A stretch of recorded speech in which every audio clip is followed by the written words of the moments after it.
Do you have your Hulk up there for tonight? Um, yeah, I ripped his arm off, but Uh, he's there. Honestly, I would love to see that in one of the movies. His arm ripped Doomsday. off? I don't know. I want Doomsday to be violent. Different conversation. I want it to be like Stranger Things season 5 because there were so many stakes, and it felt just so like the weight was just so real. Well, speaking of that, welcome back to Post Credit Chat. We are so glad you guys are joining us. I am one of your hosts, Mark, and we also have Sam, and we are joined by 3 wonderful guests today. We've got Colton. What's up, Colton? How are you doing? Doing good. We've got Mr. Chip. How's it going, boys? Thank gosh. It's always Mr. Chip. It's never how is Chip. I did not like that kiss, but well, it is in the recording. Jordan, how are you? Keep it rolling. Keep it rolling. Keep it rolling. I'm doing great, man. Always good to be back. Restart? No, we're going to roll with it. So we've got Colton, Chip, and Jordan here with us. And today we are talking Stranger Things, the series. We are here. We have concluded. We have seen season 5, which means the show is over. We have had close to a month now to kind of sit on it and have our thoughts. If you're joining us for the first time, just know on our channel on youtube.com/postcredit chat, you could go find our season 5 reaction, as well as the volume reactions that we have as well leading up, and as well as the season 5 review. That is all on our channel. And then just a shameless little plug as well. We have some other socials. You could go follow us at Instagram, TikTok, Blue Sky, and X, I think is the last one that I was going to say. But those are all at the handle of Post Credit Chat. I want to jump right into it because looking at everything, season 5, whether you are on one side of the fence or the other, whether you liked it, you didn't like it, you're in the middle, there are large audiences, I will say, kind of everywhere on all sides of it. So I have brought you guys together tonight. Sam and I said, who could we bring together? Who loves Stranger Things? And we landed on you guys, obviously. Couldn't go any other route. Had to be you 3. But what I want to know is, how are we feeling about it, the series as a whole? How are we feeling about season 5? And that's what we aim to accomplish in tonight's conversation. The first thing I want to do is talk about Stranger Things series, just revisiting almost, just like a big picture reaction. And so here's what I want to do. I want us to zoom out for a minute. Let's zoom out and let's kind of talk. We have had almost 10 years of Stranger Things. Now, a lot of people would probably say this is really long. This is kind of ridiculous. To me, I'll go and say I'm kind of on the other side of that. I don't think 10 years is bad, but I do think 10 years shows the age when you get these actors at such a young age. But 2 years a season, a year to shoot it, and a year to, edit, get it uploaded to Netflix and all that. I didn't think that was too terrible. Here's my question. Now that it's finally over, how are we feeling about Stranger Things as a whole? Colin, I want to start with you on this, actually. Yeah. As a whole, I thought it was good. I don't think it was Breaking Bad level or anything like that. But I think overall the show left me fairly satisfied. And it's gonna be one that I think about for a while, and we'll talk about for a bit to come. I like it. Awesome. What about you guys? Just waiting for Chip to make the first move. Please, sir, go ahead. Overall, I feel really good about it. I think this is a show that I cannot remember a time in recent history where the internet has been so hyper-focused on like one piece of media, and everyone seems to have been chiming in, good, bad, ugly, whatever. I think that as time goes on and the crowd who was disappointed or just kind of fair weather about it or whatever, I think as they move on, the people who love the show now are going to be a really solid, kind of outstanding group of people that remember the show for a long, long time. So I think it has a lot of shelf life. I think we're going to love it for a long time. And it's going to be great. Real quick, can I put a pause moment here? I'm hearing feedback of my own voice in someone else's environment. I was muted that whole time, so I doubt it was me. I was also muted. Go ahead and talk. Let me know if it's I'm going to mute. So yeah, I think it's going to be remembered super well. I love the show after doing some kind of working through the online criticism in my own way, and I'll talk about that more in a little bit, but I'm super happy with it, and I will genuinely love rewatching it as time goes on. Are you Another hearing that strike. stuff? That sounds better to me now. So whatever it was, sounds like it got fixed, but I was just hearing like a delay. You know, it's like you talk, echo, talk, echo. Interesting. Okay. And Chip? Yeah, I I have a tendency to just hate on things. I do. I have a tendency to have incredibly high expectations, to be What are some of the hypercritical. things people disagree with you on? Say What what? are some things that people love that you do not love? Give us some examples. Stranger Things season 5. Okay. What John else? Wick? Yeah, John. Well, see, here's the thing. I I think John Wick is like, it's fine, and it's like just it's crazy violence, right? It's shoot 'em up, but I'm not like, oh my god, I cannot wait for John Wick 17 to like. I'm just like, cool, yeah. I mean, I'll watch on the airplane Okay. and I'll have fun, but like, I'm not like, I don't know, I'm not part of the cult for who's hyped about John Wick. So trying to have a little bit more of a semi objective mindset about it, I I I would say that this show started off for me like, wow, this show has changed television for me. Like, wow, season 1, Mark, I actually think I was at your apartment and we watched the entire thing together. The first season, it was from we started the first one and then we just kept going. We watched the entire thing. The And I remember one? being like, I have not seen TV like this, probably, and I think to Colton's point, since Breaking Bad. I was like, oh my gosh, that was incredible. I loved the mystery out of it all. And so to get to there where I started this show off, to then season 5, I'm left like, what happened? How do we start off with such a entertainment changing season 1 to a wet blanket of a season 5 that was I didn't feel anything. I didn't even hate it. I literally just was like, this sucks. Like, I don't feel anything. None of these moments mean anything to me. None of these scenes grip me. Like, and so I'm left wondering, like, what happened? How do we go from season 1 where like it literally was a life changer for me? It was an entertainment like just phenomenon to me, to ending on a season that I was just indifferent towards. I was like, this is what? I Yeah. believe your exact word when you texted me was refuse in reference to season 5. Well, Is it's that, because is it that was correct? worse than trash. Yeah, it wasn't even worth being trash because then at least it would smell bad. It would matter to you a little bit, but no, it's just refuse. It's just over there. So you weren't indifferent at all, is to say. In fact, you were pretty Well, antagonistic no, my about it. indifference was how I felt. Like, my indifference was like nothing that happened in season 5 made me feel something. It wasn't like, oh my gosh, like this moment between Nancy and Jonathan really is impacting me right now. I was like, this is a dumb scene. They're staying together. Like, I honestly didn't even know that they broke. Sorry, we're into a different scene. Like, literally nothing in season 5. Like, just nothing made me feel anything, and so I just felt disappointed. Man, Iceman over here. Sam, I think with, as much as you and I have talked about this on the pod, I feel comfortable enough to say that I probably align pretty close with you. So I'm going to go ahead and let you kind of speak for both of us here. I'm curious, have you? That's a bold move. We're about to find out. We're about to find Yeah, out. I might yeah. retract that statement, but have you rewatched any of it, or have you kind of just like looked at some of the scenes or on YouTube or anything? And Yeah. if so, since we last done our review, what have been your thoughts? Have you changed any of your opinions? Any of that? Listen, Where are you at? for the record, I don't like season 5 as a whole. I don't like season 5 as a season of Stranger Things. I think that it is a fine, if not good, season of television, but it does not like keep the tone that Stranger Things needed to have.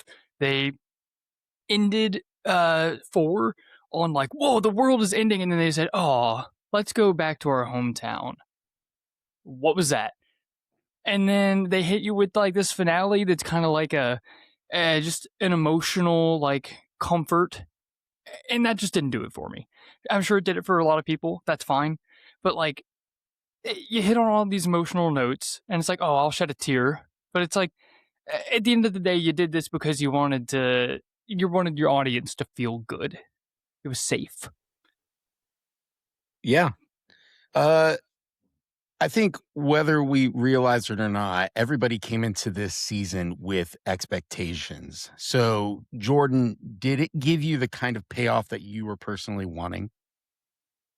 Yeah, it did. I think that is one of the criticisms that season 5 receives by and large is that it played it safe. And I just disagree with that. I think the last time I talked to you guys, I had just watched volume 1, and overall I was very negative about season 5. I think I had compared it to like reminding me of the last season of Game of Thrones, and I was not feeling optimistic at all. I think now that I reflect on that, I think that is too harsh of a comparison. After I finished watching volume 1, my wife encouraged me. She's like, "Hey, I think you just need to stop being so online and reading into like the fan theories and the criticism. Like, just take a break from social media until the year ends so you can watch volume 2 and the finale and just kind of form your own opinion and stop being influenced by like what people online are saying." So I did that, even though I really enjoyed engaging with like, the theories online and seeing what was up.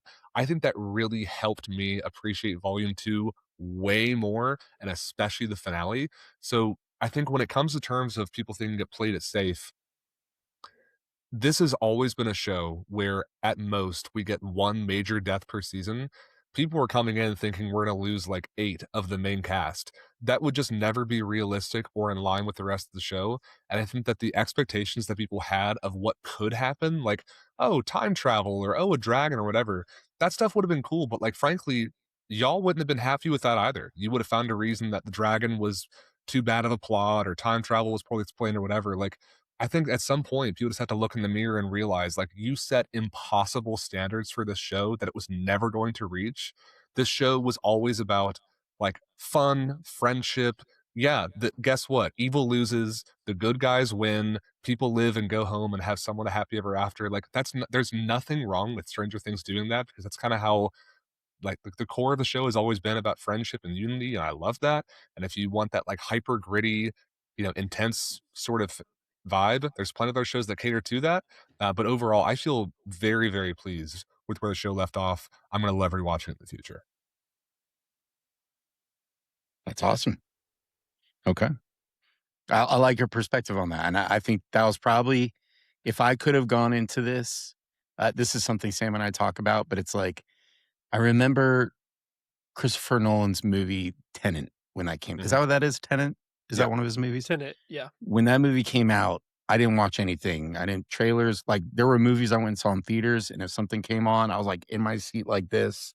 Like I didn't watch or listen to any of the lead up to that. And so I remember when I saw the movie, I was very surprised it was about what it was about.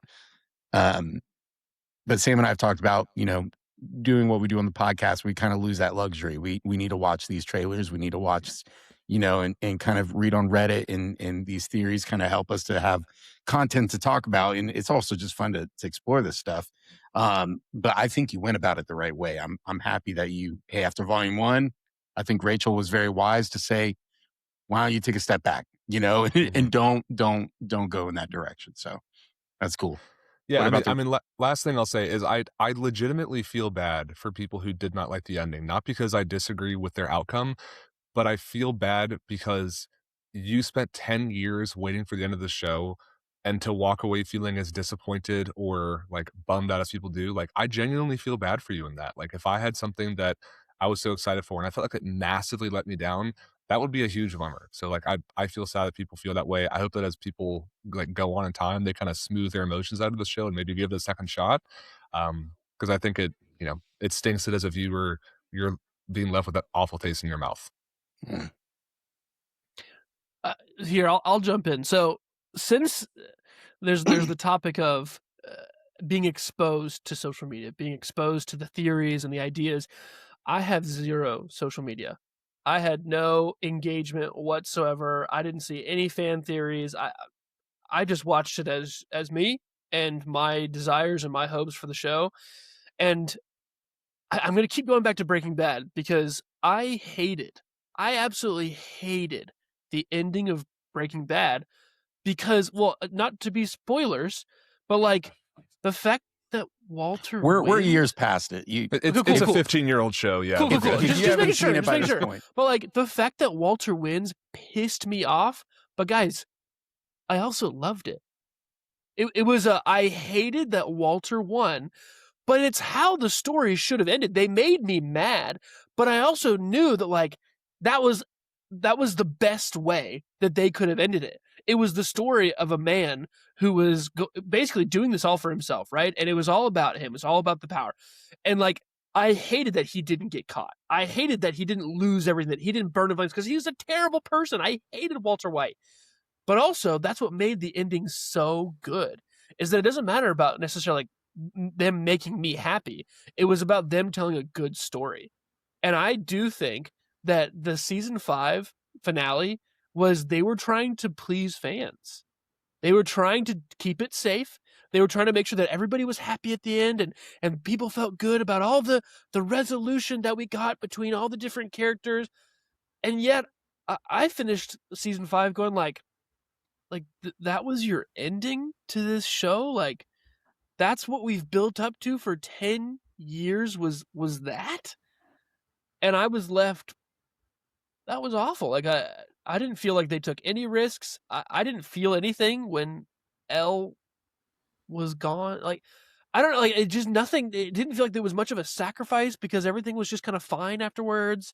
Like I don't know, like it just nothing made me like, oh my gosh, they did that, or of course it would have to, like nothing about season 5 made me feel. And that's what I love about Breaking Bad, is that Breaking Bad is it is the best show of all time because it doesn't matter about what you want to happen in the show. They told a good story. It doesn't matter what your expectations were of like, how's Walter going to do it? How's he going to get out of it? What's going to happen with Jesse? Like they just told you a dadgum good story. And if you didn't like it, that's fine. They weren't here to please like what you thought was good or not. They were here to tell you the best story that they could, and they delivered. And I honestly think that in the future, if I ever show my kids Stranger Things, I'm going to tell them there's a season 1 and that's it. And why would you watch the rest of the show? Because as this show goes on, and this is the ending that we get, nothing makes sense. If you go back now and look at season 1, and you're like, well, now I know what happens in season 5. I'm sorry, what? Like you go back and like none of it makes sense. And so for me, I'm left like where a story at the end is meant to tie everything together. I feel like they ripped the tassels at the end, and all these ends are just out floating in the wind, and I'm just sitting here like, wait, wait, and so that's my my response. Well, so it sounds like you obviously didn't get the ending that you wanted. At what point, and we'll talk about this obviously as this episode goes on, but I'm curious, Chip, for you specifically, at what point, and actually anyone could feel free to chime into this, at what point did you feel season 5 was, because I know you had problems with volume 1. I think you and I might have had a conversation that, hey, where volume 1 didn't land for you, there might have been opportunity in volume 2 or 3 to redeem volume 1, depending on how it goes. At what point in season 5 did you feel like all hope was just not necessarily lost, but you just weren't going to get what Chip was hoping for out of season 5? I would say that I tried very hard to have an open mind. I tried very hard, like even going into the last episode, like, you know what, maybe they're going to do something here that just throws me for a loop, and it's going to be incredible. Maybe there's a reason that all these random plot points and random moments that they had between characters, like maybe something's going to happen where it's like, oh my gosh, that's why. Or, oh my gosh, now that makes sense now. And it never happened. I never had that moment of, wow, and now it all makes sense. Or now because of this thing happening, that ties together what happened in, volume 1 and volume 2. I never had that moment. If anything, I just kept going like, what? Like, wait, what? Wait, what? Like, I kept getting further and further away from like things making sense. So I don't think I ever had a moment where I was like, all hope is lost. But if anything, I feel like I wish I would have. I wish I would have had a moment where like, all hope is lost. Like there's no way this can be redeeming itself. And then maybe I would feel differently now. I don't know. I never had that moment. What about you, Colton and Sam? Either one of you feel like you got the ending you were wanting for season 5? I think I'm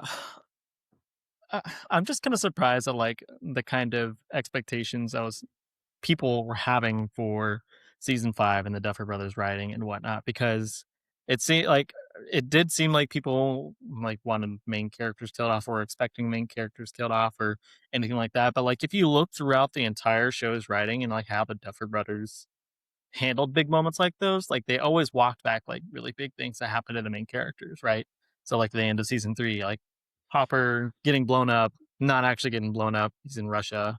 Or in season 4, you literally watch like Max's bones start snapping in her limbs and going blind and dies, but doesn't actually die, sort of thing. It's like I'm not surprised with, like I was never ever concerned about like main character going off, or even in season 5 where like, the Demogorgon ends up invading the Wheelers' home, and like you see Ted and Karen just get absolutely smashed, right? And like they live in things like that. So I'm not surprised out of any of those things. And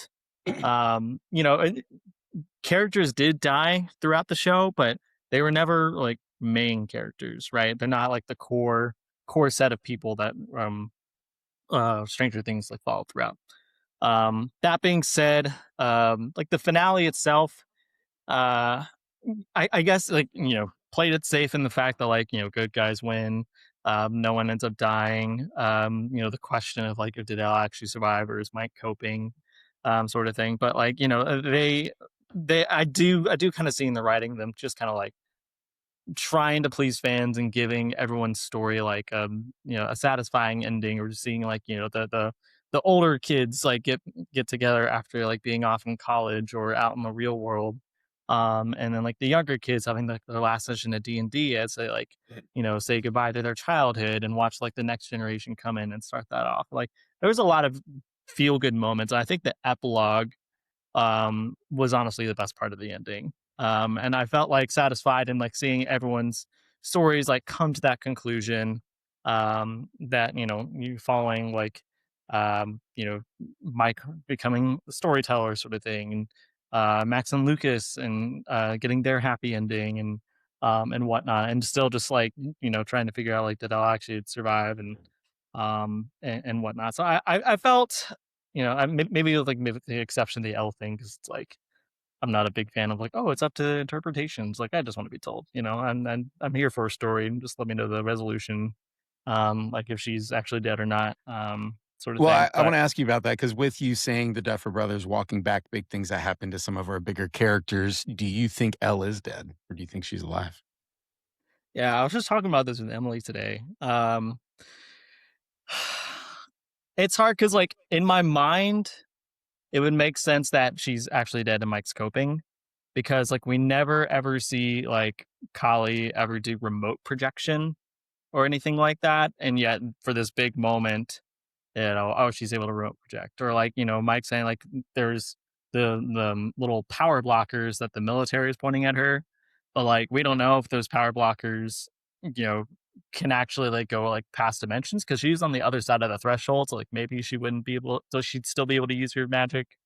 But then people point out like her nose didn't bleed, and her nose always bleeds like when she's using powers, that sort of thing. So there's a lot of like little details, and that's why I'm not a big fan of what they did with her, because there's nuance and like things that support both things, and that's like, what do you think? And it's like, I'm just tell me, just tell. I'm here for a story. I'm here to consume in that way and think about it afterwards, instead of like whatever you want is probably what happened. Yeah. I'm not a huge fan of that. Well, season 5 did wrap. And when it finally did, Sam, I'm really curious to know a little bit more. just so these guys could kind of hear, I guess, and maybe some more of our audience, because you and I have talked a lot off camera about this, but I'd like to know a little bit more about what were your thoughts when credits rolled? Not necessarily what you thought of the season, but what was kind of internally going on. Mm.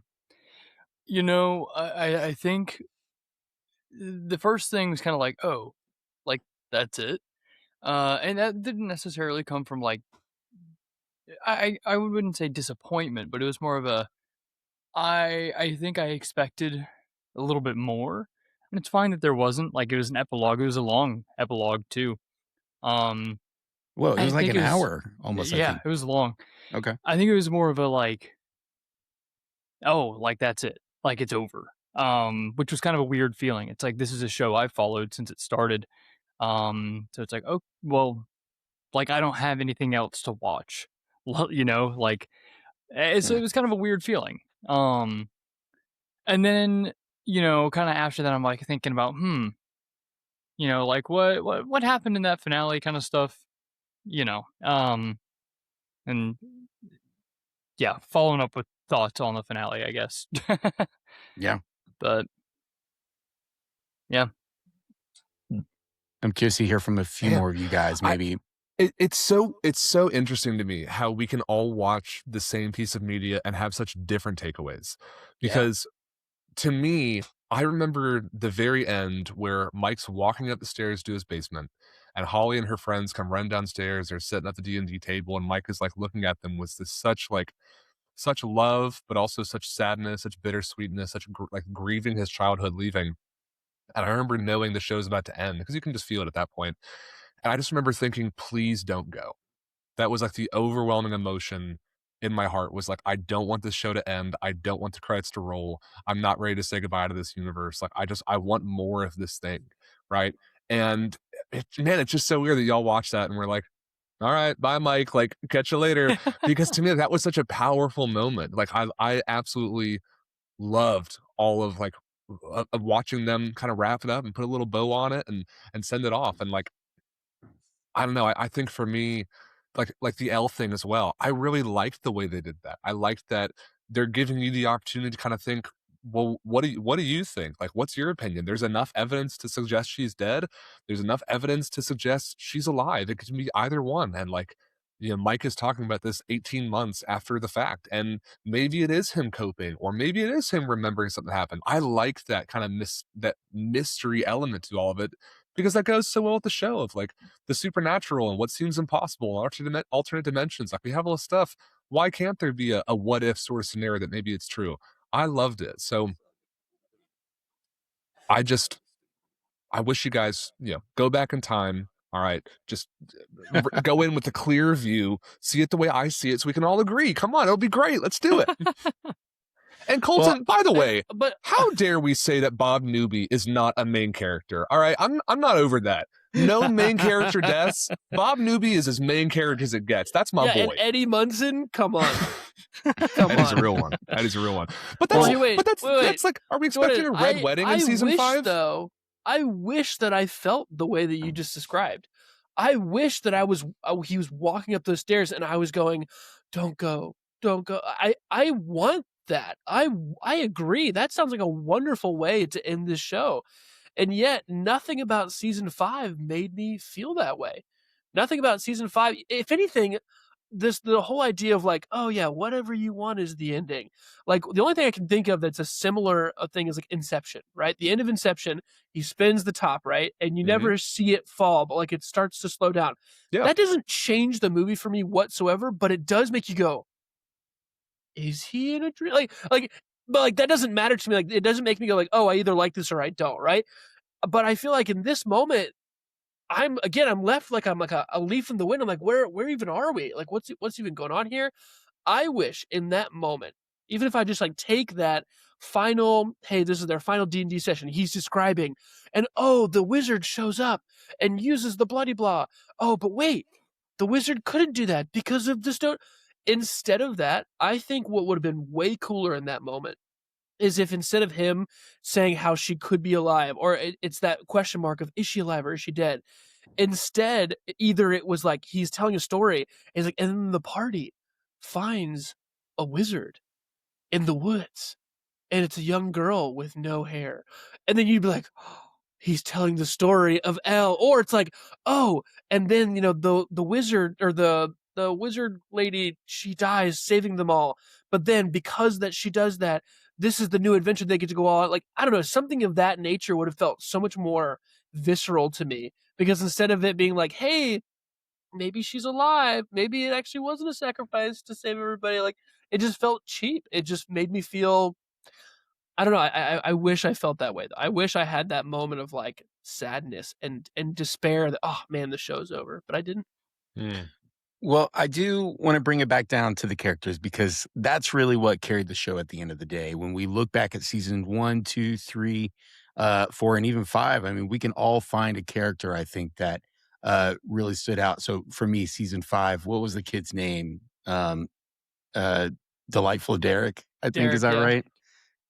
He was a standout for me in season 5. I thought he was great. But Chip, I do want to know, across all 5 seasons, which character arc do you think landed the best? I think without a doubt it's Lucas. I think Lucas had such a great story. I think Lucas is, I don't know, just even seeing the, I will say, time out, to kind of circle back real quick. The only like one-on-one moment between two people, which we had about 760,000 in season 5, and I was so over it by the time that it was one, and then another, and then another, and then another, and then another. I'm like, can we please stop having one-on-one moments when the world's about to end? Like, we don't have time for this. Like, what are we doing?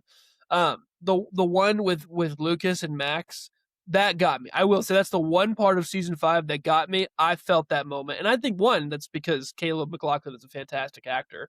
And two, I just loved the story of Lucas. Watching like Lucas season 4 and season 5, just like he was my favorite. I think he was my favorite character in those seasons, because I think his part was fantastic. So I'd say the only person that really landed well for me was Lucas. The person that I wish landed better for me was Joyce. Joyce in season 5 felt irrelevant. She felt kind of there, and all she was is like, well, what if you get hurt? And it's like, okay, we've done this song and dance for about four seasons now. I don't know. I just feel like Joyce, they kind of did her dirty, where the first 4 seasons, she is a powerhouse. She's my favorite character. And then season 5, she just wasn't really part of anything. And I was sad. I was sad that Winona didn't get a great season 5, because she deserved it.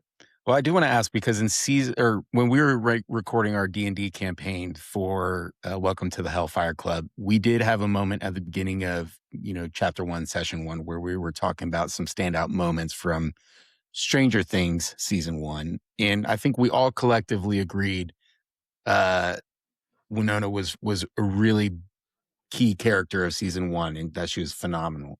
So I want to know, does anybody in here disagree with what Chip just said as far as her not having a good send-off in season 5?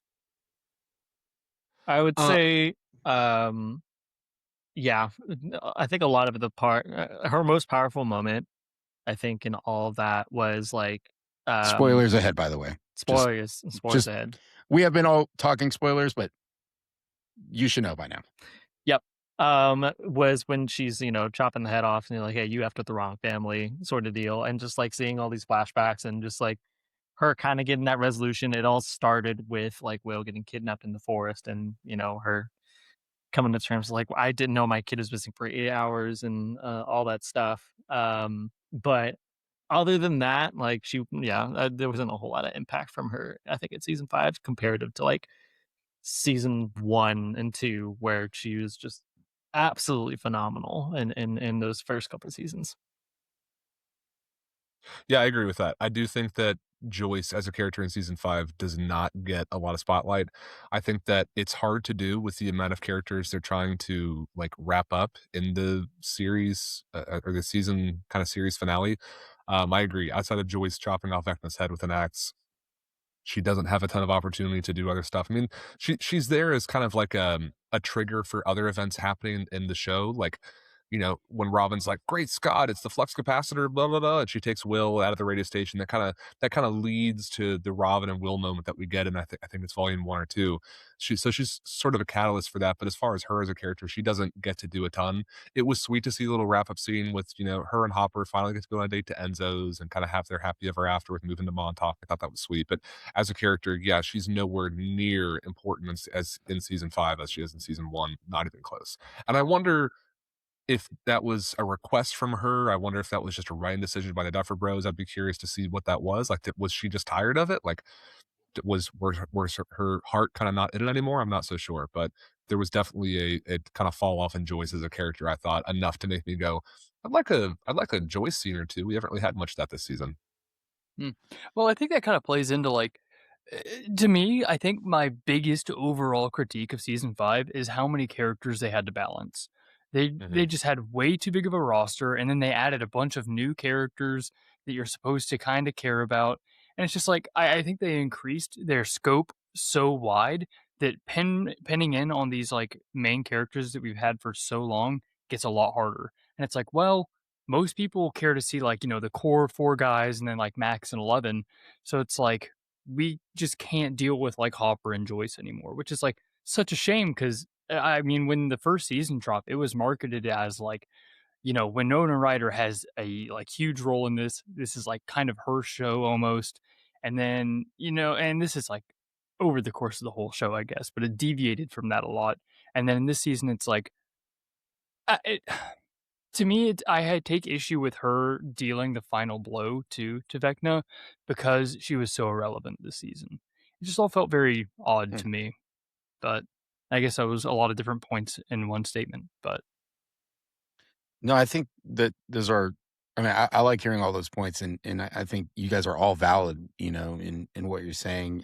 Sam, I do want to kind of piggyback off of something you're saying, or not me myself, but I'm wondering is there further conversation as to how Vecna should have gone and who should have done it? Do you guys have any thoughts on that? Or Sam, let's start with you. Well, I was going to say it 100% should have been Will. I think it's completely bogus that it wasn't him because everything, or it could have been 11 too. One of those two should have been like the end all be all of Vecna, because the amount that they went through as a result of that character is just like insurmountable. And for them to just kind of like watch some 40-year-old woman cut his head off with an axe is like, don't get me wrong. I think the scene was great, very well done. But I think in the scope of the story, it seems a little like, we're giving like this like award to a character that maybe should have not had it. Do you think that? Go ahead, Jordan. Sorry, I was going to say. I think number one, I think from a writing perspective, Joyce needed a scene because if she didn't have that, she would have done next to nothing. Absolutely. However, I do think it's completely poetic that Joyce is the one to deliver the final blow, right? Because the show starts with her tragedy. Of course, it's Will's tragedy too, but like season 1 centers around Joyce's hunt for Will and trying to retrieve him when everyone in the world thinks that she's an absolute nutcase and she will not relent. In a lot of ways, Joyce is the main character of season 1. I think it's very hard to put a single person as the main character of this series. I think Joyce in season 1 you can make a very strong argument for that. I think that 11 very obviously gets her licks in on Vecna. In the course of the fight, she's like shoving him on that stalagmite, right? Will, during the course of the entire 5th series, gets his licks in remotely, right? Breaking his leg, speaking through him, remote viewing into him. That's the way he kind of gets his payback. I think it makes total sense that Joyce, as a character, it would be the one to deliver that finishing blow because it kind of comes full circle back to her. I feel that, but I like that Joyce was the one that did the final blow on him, but I wish it was more of an emotional moment. Like, it didn't feel emotional to me. Again, I know this is crazy to say, but like, I felt so like, okay, yeah, that made sense. Like, she should be the one, but I wasn't like, yeah, Joyce, get him. Like, let him have it. Like after all that he's done to your family, I didn't feel that. And I don't know, again, I don't know if it's the writing. I don't know if it's me. Maybe I'm a numb individual who doesn't feel, right? But like, Yeah, I just didn't. That's like really wild to me didn't, to hear though. that you didn't hear anything, I because really like did, but here's what they literally panned to every single character and all the trauma that they've been through in these past 5 seasons that were directly responsible by the Right. fact that you didn't feel anything. I didn't feel anything, guys. That's I'm telling you, there's wild. something about this season that like it left me feeling numb. Like I just nothing made me feel, and I feel like in that moment, I again, y'all, I don't want to be this kind of person that like I like being numb. I like not feeling, because that's not true at all. I wish I was like, get in, Joyce, get in, Joyce. Like, I wish I was like feeling. I wish I was in the moment, but I wasn't. I was just sitting there like, okay, yeah, good job. You're killing him. That's great. I'm glad that you get this moment, but like I didn't feel it, and I wish. Maybe this is really where it comes down to for me, is that like I feel like there's no consequences whatsoever. There's no real long-term impact that these guys or these people have other than Elle's gone. Like if anything, maybe like in that moment, if Will is like on the ground and by Elle hurting Vecna, like Will is on the ground, he's in pain, or he loses an arm because Vecna loses an, I don't know, even if it's something like that, and like Joyce sees her son yet again being hurt by this guy, this Vecna, maybe I would have felt something more. But it just, in that moment, I was like, they did it. They beat the giant dragon monster. 6 teenagers apparently can take down the monster in about 3 minutes. That made a lot of sense.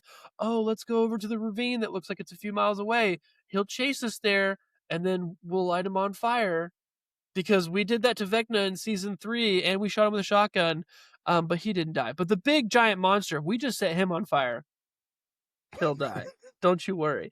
I felt like that was the cheesiest moment, and I wish it was more of a D. Like Rachel, my sister, said this to me. I was like, "Oh, Chip was such a D&D moment. Like they used the terrain, and they got his weak points." And I was like, "Yeah, but if 6 teenagers can kill him in about 3 minutes, he's not that big of a threat." Like that, it wasn't a very clever moment. It wasn't like, "Dang, they were so clever." It was just like, I don't know. Even in that moment, like the giant Demodragon thing gets killed by, again, 6 teenagers in about 5 minutes. I'm supposed to feel something like, wow, they did it. Like, I don't know. I just felt like this is all so cheap. I just felt like everything was so cheap. Nothing. There was no cost. There was nothing that they lost. There's no long-term effects. Like, I just felt like everything was so cheap. I just I didn't feel like feel there it. totally is a long-term effect, though. I mean, all of season 5, or not all of it, so much of season 5 is about Dustin's trauma of losing Eddie, and how he's hysterical at the thought of losing Steve too, because he's like, I can't go through this again.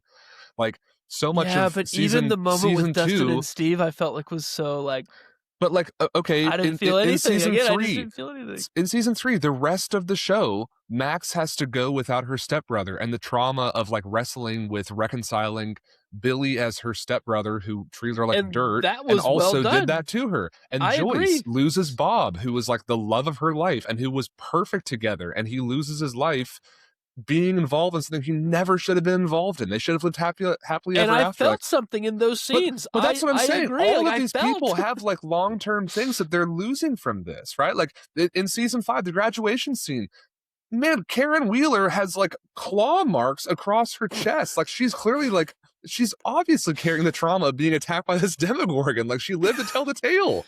Yeah, her and Ted really should have lived through that experience. That made a lot of sense. Okay, but here's okay, riddle me this. If we had a 90-minute episode called The Boss Fight, and it was all it was fighting the Mind Flayer, would you be happy? And if Karen and Ted died viciously and they were written off the show, would you be happy? If those things, if we had a gritty Red Wedding style season 5, people would either go, well, this doesn't make any sense because it's so inconsistent with the style of the rest of the show. They wouldn't be happy with it because that's never what we had in the 10 years leading Jordan, up to this. First off, I don't appreciate being put with the masses, okay? Just because the masses would like it. I don't appreciate that I'd be put with the masses. And I mean, this is all conjecture, right? Like, would I be happy if X happened? Would I be happy if Y happened? It doesn't matter. That's not what happened, right? In some ways, like, yes, we could think about these questions of like, if it happened differently, how would I feel? If it was a different story, how would I can't answer that because like as much as I can think about it, and it's not what happened. And I'm left, again, I'm sad at how numb, how emotionless I was the entire last season. Nothing affected me. And one might say that that's not great writing. Even if I hated it, if anything, I'd rather like I was so angry the whole time. I'm like, oh, like what do you think? But like I was like, what? Like, I just was so numb. I feel like I should stop talking about it. I'm just like, Well, no, I love the direction of this conversation, and I think we've kind of covered quite a bit, which is awesome. I do want to ask though. I mean, on the flip side of the original question, which was, kind of who was the character that landed the best. I kind of want to jump to seeing who is the character in Colton. I want to start with you.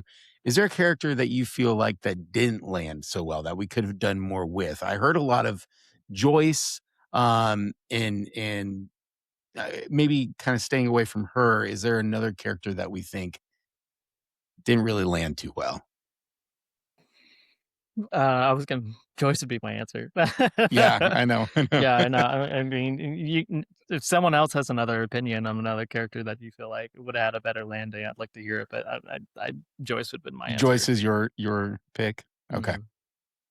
Can I go back to your original question, which is about which character arc landed the best? Go In for my it. opinion. So this character doesn't qualify for which character landed the best over 5 seasons, but it is over the course of 4 seasons. And I think that's without a doubt Max Mayfield. I think when Max came in, knowing how absolutely electric season 1 was, adding any kind of primary character is a really big task. Because man, the 4 boys and Elle were just that squad. Like everyone wanted to be a part of a crew like that. Everyone wants that kind of friendship. Everyone wants that kind of adventure. That is a hard thing to add someone on.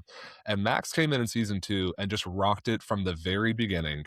I think Sadie Sink is by far one of I the can best definitely actors agree in with this this. entire show. Yeah. Season 4, Max is the main character. She is that girl ready to lay down her life to get Vecna taken care of. I loved her ending in season 5. She's so critical to Holly's well-being, to taking down Vecna, to wrapping up the whole story. Like she's playing D&D with the guys in the very finale of season 5, where in season 2 she's rather be caught dead than hang out with these, what does she call them? What does she call when they keep like looking after her, and she writes that piece of paper and she drops it in the trash can? It's like, stop following me, that sort of thing. Like she didn't I want know anything you're to do with talking those about. I guys. can't Yeah, remember. someone leave it in the comments. But like her character arc from this like mad pulling away, relocated too cool for school kind of character to like, yeah, she still is that in the end kind of. Yeah, she still like thinks Lucas is like a knucklehead and a dork, but like, man, she loves him to kingdom come. And I think she is one of the best character arcs in that entire show. I cannot wait to see what they do with her in the new Spider-Man movie, if she's going to be a new Gwen Stacy or what. I think that her future is so bright, and I cannot wait to see what else she stars in moving forward, because she is one where I think a lot of these other people, like Dustin, I could see Dustin really never being in another show anywhere close to this popular. But I think Sadie Sink is only going to get bigger and bigger and bigger. And that's no hate on Dustin. If you ever watch this, Dustin, you're my boy. I love you forever. And hit me up. Let's hang out also. Yeah, Sadie, I think, was one of the most talented actresses, Agreed. a part of like Yeah. the younger cast. Because like, didn't they say, somebody said that like they only did 1 or 2 takes with like the Lucas and Max reuniting scene, and they just absolutely like knocked it out of the park. And Yep. like that got me watching them reunite after all that time and whatnot. And she's just absolutely incredible. I mean, both the character, I really enjoyed the character of Max, but also just the actress Sadie Sink herself. She's phenomenal. I think for me, if I look at which character do I feel like the story landed the best for season 5, or really in the whole show. Sorry if you heard that. I got London in the room. I would say it's probably Henry Creel. I loved the ending for his story. Yes, he was oft, but more so, whenever I think about it, it makes me love his character arc even more. I love that he did not have a redemption part at the end. I love that he was evil through and through, and that he just, because there was a moment where I was thinking, I was like, is he about to like apologize and say like, I'm so sorry, or whatever, and that moment just didn't happen. And sometimes evil is just evil. And I loved that for Henry Creel. Yeah. For me, for someone I did not enjoy and wish we would have gotten more of in season 5, I would have to say is 11. I think she was very much on the sideline she was like not on the sideline, but then for me, she was on the sideline. I think for a conclusion to the series, I wish we would have had bigger moments with her. And there was like one thing I was reading online, and this wasn't like, can't be that big of a deal because I didn't think about it in the moment. But in the first episode of season 5, she's practicing this whole jump thing. She's timing herself and, with Hopper and Joyce. And she's like, I can make the jump. I can make the jump. I can do this. And then she has this moment in the last episode where she's going to make a jump to go to Dimension X to fight. And they don't even show the jump. And it's these kinds of moments where I'm like, I really wish we could have seen some of that. But that's just for me. And kind of where I want to go this next question is, do you guys feel like Eleven's story is complete to you guys? Do you feel like her ending, and Colton, you talked a little bit about this, and yes, we were questioning, did she live? Did she die? That's not necessarily the question I'm asking, whether she lived or did die. I'm asking, do you feel like her story was complete? I'll go ahead and say, like, I think they completed it, like they wrapped it up, I guess, ambiguous or not. They ended her story. I don't know if I liked the way they did it or think it wrapped up everything neatly and how it needed to be done, but I think they did it for better or for worse. Okay. What about the rest of you, Jordan? How about you? Do you feel like they wrapped up Eleven's story to a place where you think it would be considered complete? Yeah, absolutely, I do. I think that going back to her very end, and this wasn't your question. I see you, Chip. I saw Chip's laugh as well. I know it wasn't a question. Of course, absolutely. It was the best written thing I've ever seen in my whole life. No, listen, that's not what I'm saying. But all I'm saying is we're coming out of the gate saying, well, let's compare Stranger Things to what is literally known as the greatest television show of all time, Breaking Bad. I get fruit can be compared, but come on, we've got apples and we've got oranges. Why can't fruit be compared? Why can't fruit be compared? That being said, I absolutely feel like her story is complete, and I'm not saying season 5 is perfect. I think there are absolutely flaws. There are absolutely things I would change about it. There are inconsistencies, 100%. I am not here saying it's flawless television and it doesn't deserve any amount of flack. Not my take at all. But I am saying I think her story is complete. I think her point absolutely makes sense. Of this doesn't end. If they just take care of Vecna, they can never get back to normal life. That is 100% true. Kali was 100% right about that. There's not a universe where they beat Vecna, go back, and she graduates Hawkins High, and her and Mike go to the same college and get married. It can never happen, right? So I like the way her story ended.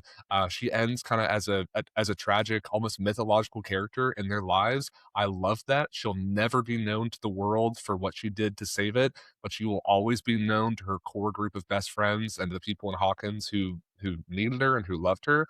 I think her story absolutely made the full circle, and I love it. Mark, I do want to go back to one thing you said really quick. You said that Eleven spent all his time training for the jump, and we never see it. I'm not sure what you meant by that, because I remember when she goes to fight the Mind Flayer, she does that huge jump, she rips it apart, and flies into the rip. So what did you mean by she never uses that? So before, when she was talking to Hopper and, oh gosh.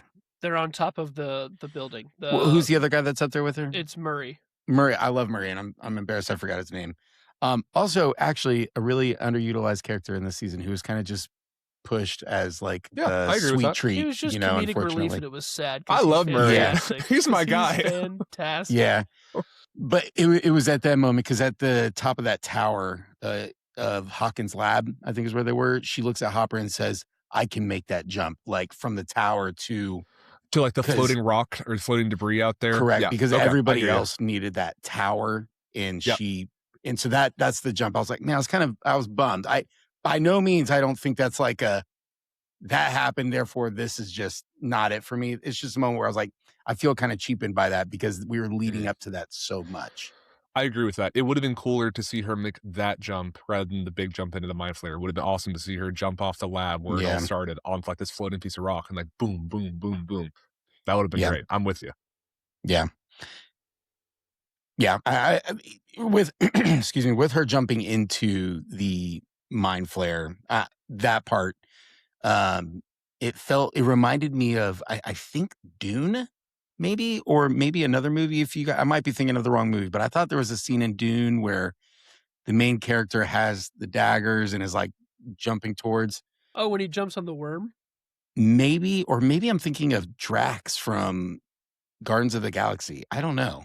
I can't. I'll tell think you of what it. it reminded me of What's that? very, very similarly. And I'm not going to give spoilers because people haven't watched this show. You deserve it to yourself to go watch it. It reminded me of the final season of Attack on Titan. And if you get it, you get it. Please do not spoil that for me, because yes, thank you. I am going to go watch that. Do your you're followers not. know how much you hate anime? Does the post-credit Hold chat up. fan base know this? Hold up. Because you deserve to if you're listening. My followers back me on Dragon Ball Z being the greatest anime. See, of your all followers time. just went from like See? whatever number to half. Not only are Oh you my hating on gosh. the anime that made anime big in the West, or Dragon Ball, one of the two, you're also just lying to your boys. Friends don't lie, Mark. Friends don't Yeah. lie. Can we Well- talk about how they say friends don't lie and all the time they're lying to each other? Like, can we talk about that? Oh, yeah. Mark, you're missing out on like a top 10 piece of fiction. 100%. Like, I downloaded the Orange Roll app Oh thing. my and God. I couldn't, Orange roll. whatever you call it, and I had to Send this cancel man it. to the gulag. He's I- done.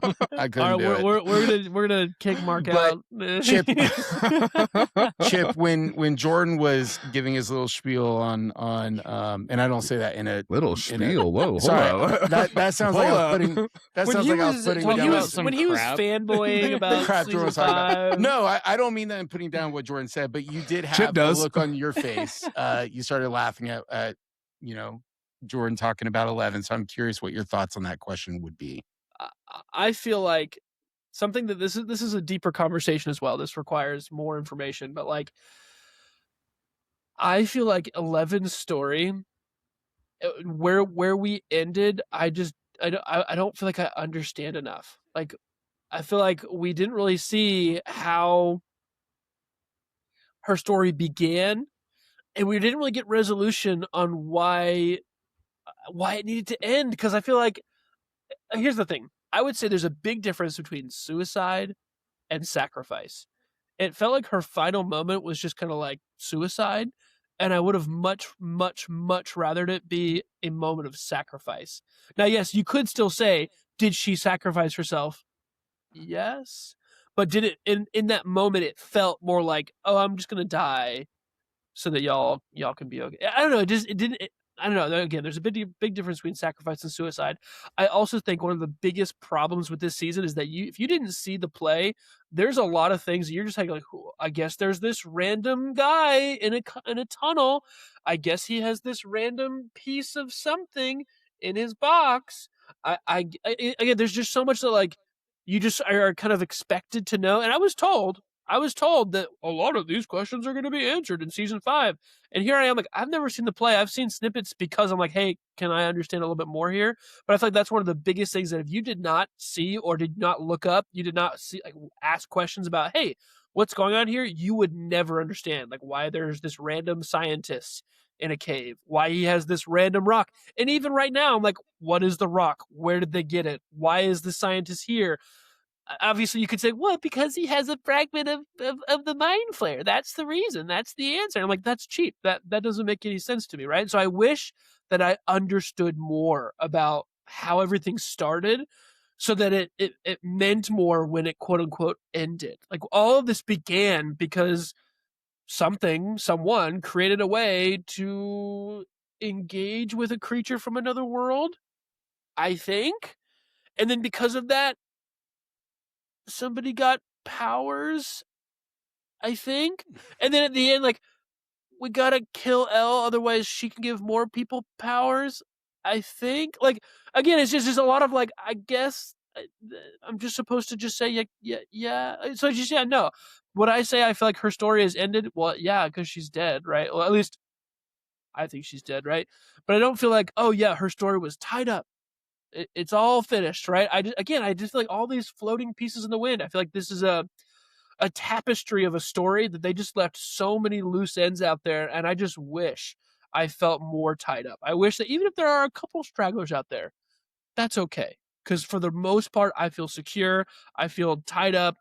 I just don't feel that way at all.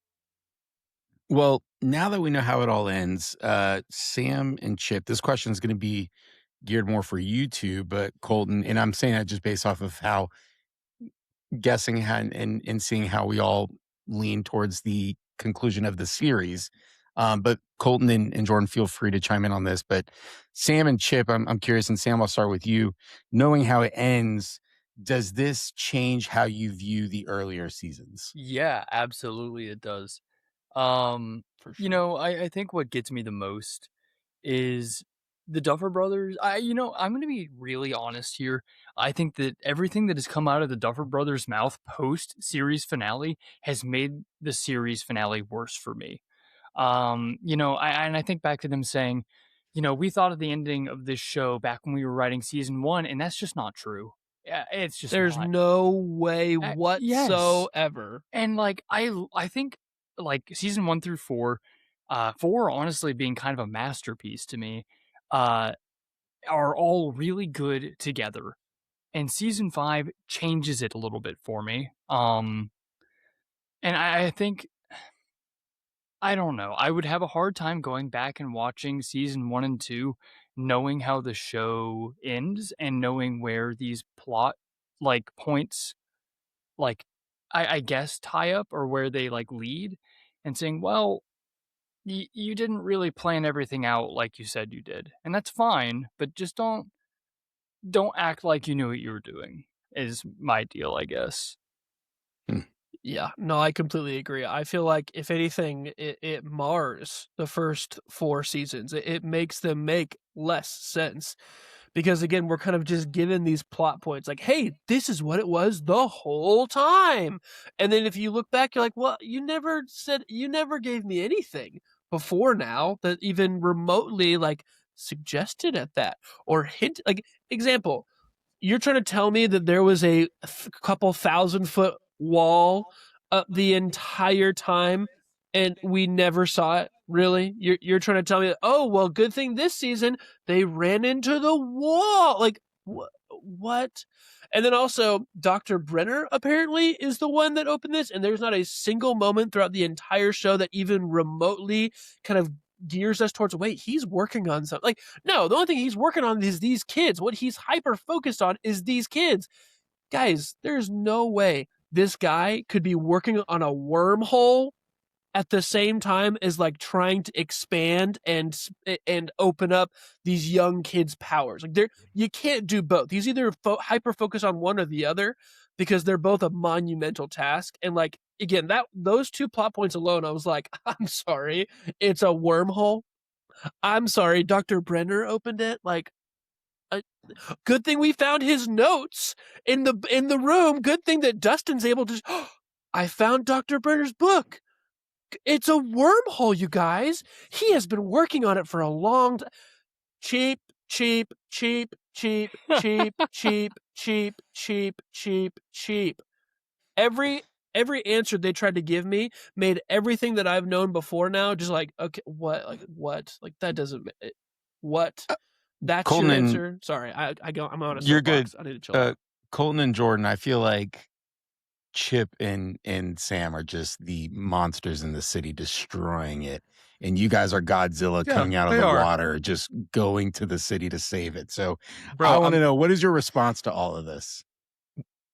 I'm getting in my whatever mech suits they have in Pacific Rim, and I'm going to fight some kaijus because that's how I feel right now against these Godzillas that are trying to tear us down. No, I get the mech suit. No, I want Gypsy Danger.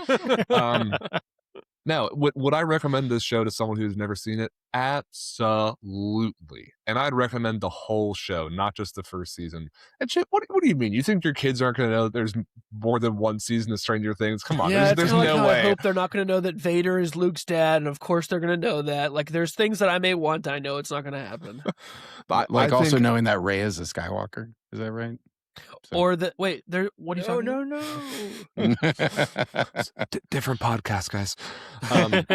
I think Different episode. people will benefit from watching the show after the tsunami of negativity has left online spotlight, And I think people will largely benefit from being able to watch the series, the last season, season 5, without any interruptions. I don't think it was a bad thing to do it that way. I think it was cool to drive the online discussion, to have like the hype and the kind of community conversations around that. I get it, but I think being able to watch season 5 all in one sitting, if you choose to, will benefit the viewer in from a longevity standpoint moving forward. I think that people will appreciate that after the fact. So I'm looking forward to doing that someday. I think right now it's obviously too fresh, but like a year from now, I think it will be great. I think it's totally reasonable that Dr. Brenner can do two things. He can focus on tearing open a wormhole, and then he can focus on kids, and he can just have okay, a year of his life doing this, a year of his life doing that. It doesn't need to be simultaneous; it can be ongoing. However, I do agree that the play feels very out of place for me.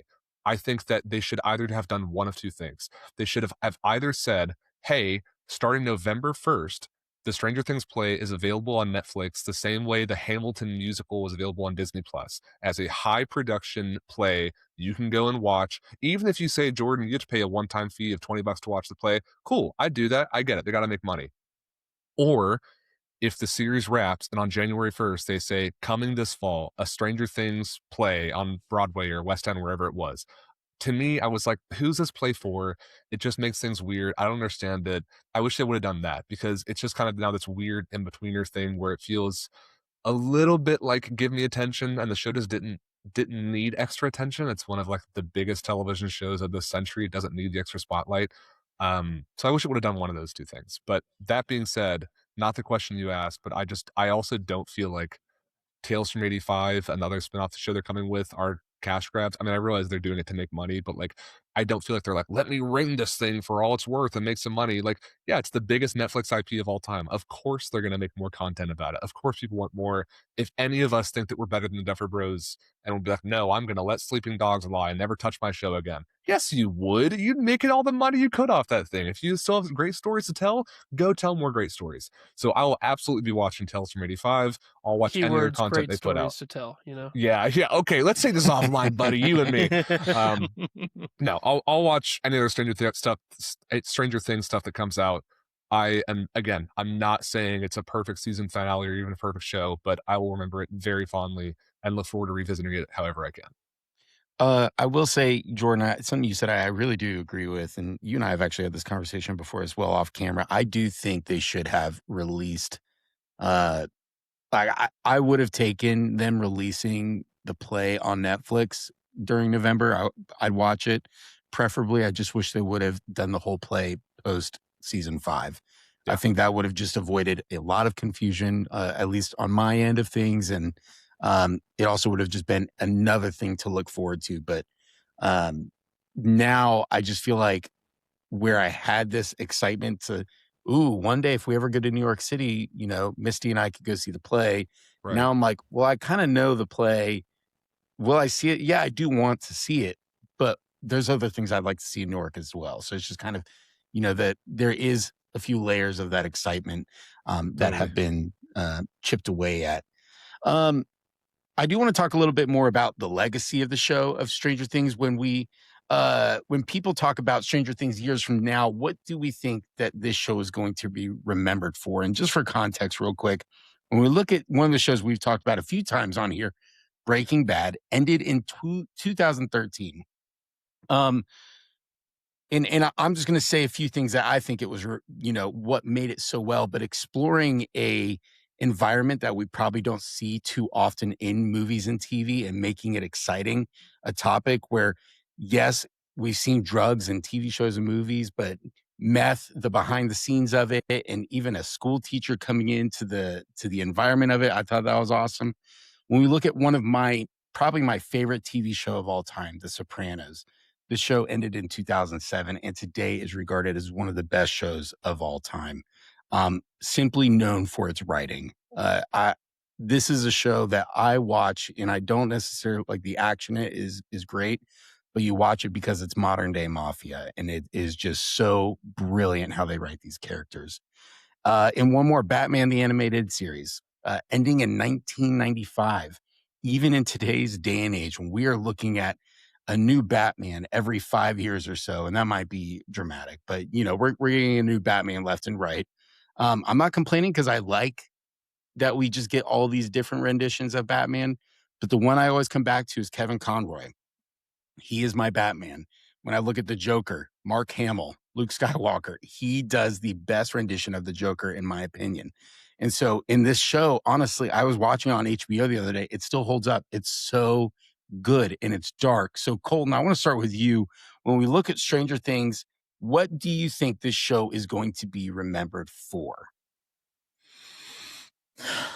Man, the first season, because I think everyone can think about like when the show first came out and seeing all these like child actors and just seeing that story that they told, and after every single time an episode ended, I had to know what happened next, and like went through multiple sessions of just like sitting through and watching episode after episode, and having it all released at once too was just, it's uh, I can't remember if it was like one of the first big Netflix IPs. Well, I think before then there was like House of Cards and things like that. But just like, man, a lightning in a bottle. Let's talk about that. I mean, just that's the thing that started it all. That got everyone hooked into this whole universe, this idea of upside down, another dimension. The terrors that come from that, and whatnot. I think it's really cool, and it again with all like the '80s nostalgic and having it feel like, you know modern day Goonies essentially, but still set in the '80s and whatnot. Um, yeah, but I think everything after that first season, nothing even comes close to it with like how invested I was in that character, or in those characters, in wanting to find Will, and still coming out the other end like scarred in some way, shape, or form, kind of like Frodo at the end of Lord of the Rings, likening it to that. But yeah, that's I think the legacy of the show. When everyone thinks about Stranger Things, they're going to think about that initial season rather And than the ending. if I could give a few more quick responses, I'd like to go Sam, Jordan, then Chip.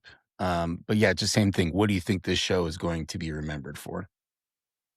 I mean, if I had to guess, it'd be its characters. Like at the end of the day, the characterization is really just phenomenal. It blows a lot of other shows out of the water. I think, especially like modern shows. Um, I mean, you had such a tight knit core group, like especially like the main like six, I guess.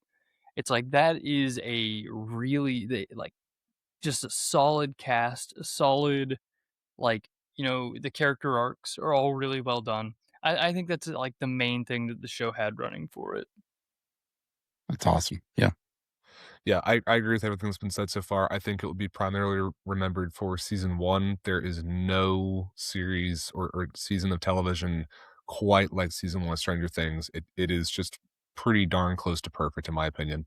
It's going to be remembered for the casting, which is absolutely fantastic, right? You can't have a great season one without that, but you have these unknown kid actors, and I realize, okay, yeah, we have some people who are on Broadway, and that is, of course, monumentally impressive, but like as far as screen goes, phenomenal casting. I think it's gonna be remembered for being an absolute launch pad for what these actors go on to do in the next 5, 10, 15 years, right? We're gonna look back at Sadie Sink in 10 years when she's a huge A-lister for MCU or what other projects she goes on to do, and we're gonna look back and go, "Oh, dude, it was cool watching her when she was, like, 12 as Max Mayfield in season 2, that was really great." We're gonna watch her and probably Caleb, go on to do so much more, I don't wanna say bigger and better, but just, equally impressive acting feats, right? Will it have the same cultural impact? Not necessarily, but they, as, actors are just gonna continue to give the best of their craft, and I love that. So, that'd be my own little take on it outside of, the cast and the characters, is it's gonna be a launch pad for the future and what it does for these stars. I know, Dustin kind of wants to transition more to voice actor stuff in the future. That'll be his kind of niche. Joe Keery is, of course, doing a lot of music and being tremendously successful in that. So we'll just see as time goes on. It'll be cool to see where they go in the future. And who knows? I think 10 years from now, maybe we'll have some sort of Stranger Things reunion and see what happens. Season 6. I wouldn't mind it. Chip, what are your thoughts when we look at Stranger Things 10 years down the road? What do you think it's going to be remembered for?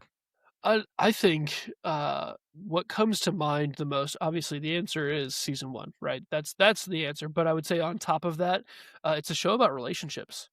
It's a show about connection. If you watch this show and you see kind of like what the central theme is, it's about what is the importance of being loyal? What is the importance of being there for each other during the thick and the thin? And so if you especially in a season that we're in as a country, as the world, like people are slowly kind of caving in on themselves. They're slowly becoming more and more distant from the people around them. The amount of friends that people are having is diminishing. And so if you look at this show and you look at the shows that have been famous throughout history, like you think like Friends, you think of like you think of shows that are just a humongous success. It's almost always because of the depth of relationships in these shows. And I think that that's something that this show does a good job for the most part, is the depth of friendship, what it means to be friends, the importance of having people that you can rely on, that you can trust in, and that if you need to go into the upside down to save your boy, we're going into the freaking upside down to save our boy. Like that, the amount of squad moments that happen in this show is because they love their friends, because they love their homies, and like they're gonna do anything they can for them, and like that dynamic is needed. It's needed in our world. There needs to be more examples of it. There needs to be more stories about the simplicity and the wholesome nature of just deep, good friendship, and how much that's needed. And I think that'll be something that this show is remembered for, is the reminder of how important it is to have deep and meaningful relationship and connection with others. That's good. Yeah, I like a lot of what you guys said. And I think for me, it would be, if I had to put on one thing, it's the casting. I look back at uh, David Evans, The Sandlot, one of the best castings in movie history. You look at the child casting, they did a phenomenal job. All those actors in The Sandlot are great. You look at Spielberg's Super 8, another movie where they've got child actors. Great movie. They nailed it, and it's phenomenal. So, and you look at the Duffer Brothers with Stranger Things. I think this is something that they took these kids in a place where they were not considered professionals, and they got to show their secret sauce. And so I love that. I think they did a great job with it. In a time where we've got so many modern day shows, we've got so many streaming outlets. Jordan, I'm curious to know from you, what do you think speaking of secret sauce, what do you think is the secret sauce for Stranger Things? What is Stranger Things doing better than what most modern day shows have done or are currently doing? Yeah, I think Stranger Things does a lot of things really well. Obviously, I think it's a great story, it's a great casting, all that stuff is true. I think by and large, when people watch Stranger Things, especially season 1, they want to be in that show. They want to be in that universe, right? Obviously, you don't want to be Will, right? But what Chip is saying is 100% true. Everyone watches that show and yearns for that kind of deep relational connection. Everyone wants the kind of friendships where it's like, yep, we might die, but I will die before I let Will be taken by the upside down and just not get him back. Everybody wants that kind of connection where they're standing up to the bullies. They find a way to overcome every challenge time and time again. They barely make it out by the skin of their teeth. They got friends who are ride or die. All of them bring a different skill. Everyone watches that and either relates to it, reminisces on their childhood, once a part of that. They want to belong in that universe, and that's what makes this show so successful, is people can imagine themselves as it, right? There's a lot of shows out there where, like, when you watch Breaking Bad, and I'm sorry we keep harking back on this, but like when you watch Breaking Bad, you're not really like imagining yourself as Walt, you're not imagining yourself as Jesse. And it's not to say it's not absolutely phenomenal, but it's a different kind of context, right? Whereas Stranger Things, there is that fantastical element to it, that sci-fi element where you want to be a part of it. That's the reason that we have a Stranger Things D&D campaign. By the way, we did a whole video series about that. If you haven't, go like the channel and go check it out. There's hours and hours footage about it. But that's the reason there's a campaign, because people want to role play as this thing. When you watch Star Wars, when you watch Lord of the Rings, when you watch whatever it is, you want to be a part of that universe. That's what makes Stranger Things so good. That's why it's going to be remembered. The characters, the way people felt. If you want to make a great show, it all starts in the writing and in the characters. If you can do that well, the story almost becomes secondary. Anything they do is going to be interesting when they innately are already so interesting. That's good. Well, we are at a conclusion of the series. It is over. And in a way, it's not, because we know there are spinoffs coming. We know at the same time that was probably inevitable. It's a high value property that Netflix has. They are not going to let this go, and this can be a good thing or a bad thing. And we've seen it be successful in the past. We've seen it sink in the past. So I'm just curious from you guys as a whole, where are we with them, doing this? I know, what is it, Tales of 85 coming out, Jordan? I know this is something you're, definitely on board for. Sam, how are you feeling about spinoffs coming off from Stranger Things? And we also know that there is another spinoff coming that's not animated, that another live action that is set in a different decade that has nothing to do with the Upside Down, but it is still Stranger Things. Yeah. I'll keep it pretty concise. For me, I wanted Stranger Things to be just Stranger Things. I wanted it to be season 1 through 5, tie it all together, put it in a box, and that's it. That's the whole show. That's everything. We're done. I'm going to watch it. Like, I'll watch any spinoffs they do because I do love Stranger Things as a whole. But I really do wish that it was just that. They're doing all these things. And, I think Jordan was talking about this earlier. It's like, yeah, you have an IP like that, you're going to make more stuff to make more money. That makes sense. I like when shows and movies are like exactly what they are, like face value. This is what you watch, and then you're done. And this is everything. And that's not what this is. So I don't like it. I'll watch it. Colton, what about you? Is spin-off something that interests you for Stranger Things?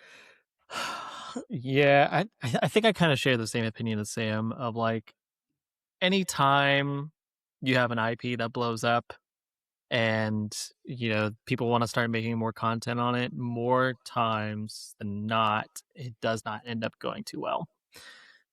We can see that with things such as like Star Wars, like that makes me so sad because I love the universe and whatnot. Even with things like from Lord of the Rings, from just like making the trilogy in the movies, but then like here comes the Hobbit, and they made that too long, and then here comes Rings of Power, which is like kind of a middle finger to Tolkien's mythology. It's like it's so sad to see all these really big things just kind of just like, hey, it's a money printing machine, so let's make content for it. Which that's my fear with this going into it. While I watch it, yeah, I'm gonna watch it. I'm gonna give it a chance.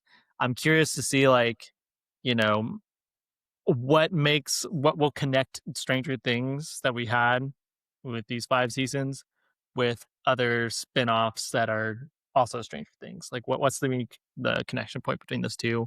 That's going to be the question I have going into it and watching it. But I don't have high hopes for it just based off of other things I've seen in the past and how IPs have been handled in that way.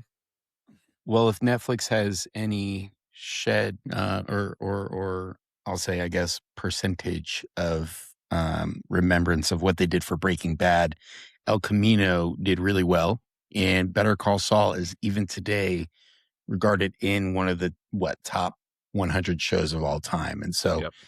If they can, and those were Netflix properties. So if Netflix can do for Breaking Bad, or for Stranger Things what they did for Breaking Bad, I think the future of Stranger Things is bright. I think there is time for redemption, but you need to do a good job. It's almost like Star Wars for me. It was really centered around good versus evil, and evil was destroyed, we thought, in Return of the Jedi. But like, it doesn't make sense, visiting other corners of Star Wars that are in the future, because we already concluded the most heavy thing, apparently. And so now I'm curious, in Stranger Things in the future, this was a very big deal. What is going to be the new heavy thing that we cover in a future spinoff? Is it going to be is it going to be well executed? So that is Mark, with that being said, real quick, does that mean, number one, on behalf of your viewers, can we expect a PCC coverage of Tales from 85? And more importantly, will I be receiving an invite to come review it with you back in this chair? Well, as you know, and that's a great question, Jordan. Sam, we haven't really talked about, actually, we have talked about this. I mean, really, all this nerd stuff, we're here for it. So Tales of 85, we'll be covering it. Any spinoffs, you could bet your butt we'll be doing it. So speaking of spinoffs, with the Game of Thrones spinoff, we'll be covering that. There's been the Gen V for the boys. We've covered that. And so, yeah, we're here for a Stranger Things spinoff. Absolutely. And to answer your other question, as far as I'm concerned, everyone at this table right now always has an open invite to come back for an episode, or maybe more regularly if that's something that interests you guys down the road. So, yeah, absolutely. Well, that is going to conclude our episode for our Stranger Things series revisit. This has been awesome. And thank you, Colton, Jordan, and Chip, for joining Sam and I on this conclusion to Stranger Things for now.